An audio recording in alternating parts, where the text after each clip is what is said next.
ഞാനൊരു ഇൻട്രോ മമ്മൂട്ടിക്ക് അയച്ചു കൊടുത്തിട്ടുണ്ട്. അത് പുള്ളിക്ക് ഭയങ്കര ഇഷ്ടപ്പെട്ടിട്ടുണ്ട്. കുറച്ചാളും വരുന്നു.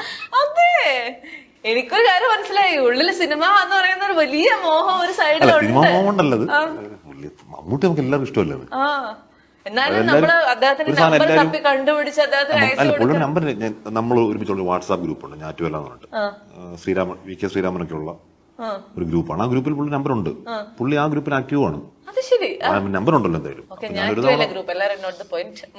കുറെ ആൾക്കാർ നല്ലതെന്ന് പറഞ്ഞിട്ടുണ്ടായിരുന്നു. മാധ്യമ പ്രവർത്തകർക്ക് ഒരു പ്രത്യേക പ്രിവിലേജ് ഉണ്ടെന്ന് തോന്നിയിട്ടുണ്ടോ? നെവർ.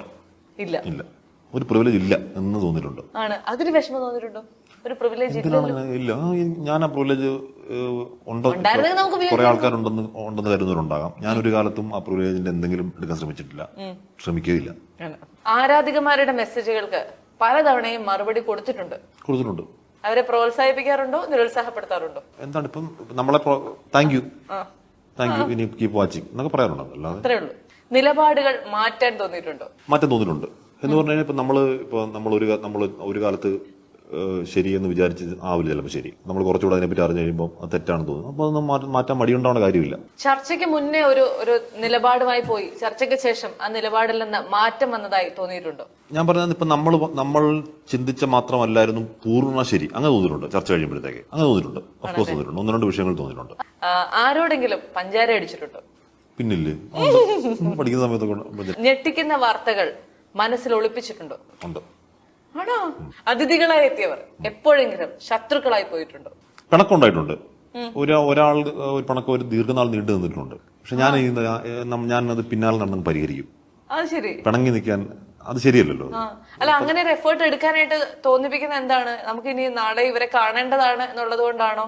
അതോ അങ്ങനല്ല. ഇപ്പൊ നമ്മുടെ ഒരു ചോദ്യം കാരണമാണ്. ഇപ്പൊ നമ്മളൊരു ശരിയായ ചോദ്യം നിരന്തരം ചോദിച്ചുകൊണ്ടിരുന്നതുകൊണ്ട് പുള്ളി പിണങ്ങി. ഞാൻ ചോദിച്ചുകൊണ്ടാണല്ലോ പുള്ളി പിണങ്ങി. എന്നൊരു തോന്നലുണ്ടാവില്ല. ഇപ്പൊ ഒരാൾ പിണങ്ങിയിരിക്കും, എനിക്ക് ഭയങ്കര പ്രശ്നമാണ്. അപ്പൊ ഞാൻ വിളിക്കും. അപ്പൊ ഒരാളെ ഞാൻ നിരന്തരം വിളിച്ച്, ഒരാൾ ഇപ്പോഴും മെരുങ്ങാൻ നിൽപ്പുണ്ട്. ഒരാള് എന്നെ ഭയങ്കര ഇഷ്ടമായിരുന്നു. ഒരു പ്രത്യേക സമയമായപ്പോഴത്തേക്ക് പുള്ളി പിണങ്ങി. ഞാൻ ആ ശ്രമം ഇപ്പോഴും തുടരുന്നുണ്ട്. പുള്ളി അങ്ങനെ ഭയങ്കര തളരാതെ ഒരു പോരാളിയാണല്ലേ? അതെ, ഞാൻ തളരാതെ ഞാൻ പിന്നലെ ഉറവ് കൂടും. ചേട്ടാ കൂട്ടാ. ആണോ? ഇങ്ങനെയൊന്നും ചേട്ടനെ കുറിച്ച് ഞങ്ങൾ വിചാരിച്ചിട്ടേ ഇല്ലായിരുന്നു. ചേട്ടനുള്ളില് ഇത്രയും ഒരു ലോലനായ ഒരു കവി ഹൃദയം ഉണ്ടെന്ന് ഞങ്ങൾക്ക് അറിയില്ലായിരുന്നു. മനുഷ്യന്മാരോട് പിണങ്ങിയിരിക്കുന്നത് എനിക്ക് ഇഷ്ടമല്ല. ആണ്. ചർച്ചകൾക്ക് അവസാനം ഒരു കുറ്റബോധം തോന്നിയ നിമിഷങ്ങൾ ഉണ്ടായിട്ടുണ്ടോ? ഏതാന്ന് ചോദിക്കുന്നത് ഉണ്ടായിട്ടുണ്ട്. പക്ഷെ എനിക്ക് ആണ്. അത് ശരി. അല്ല, കുറ്റബോധം ഇൻ ദ സെൻസ് എങ്ങനെ? അത്രയും കർശനമാവുണ്ടായിരുന്നു. അത്രയും അറഗന്റ് എന്ന വാക്ക് ഉപയോഗിക്കുന്നില്ല. തോന്നിയിട്ടുണ്ട്. ചോദ്യങ്ങൾ ചോദിക്കുന്ന ഹാഷ്മി ചോദ്യങ്ങളെ ഭയക്കാറുണ്ടോ?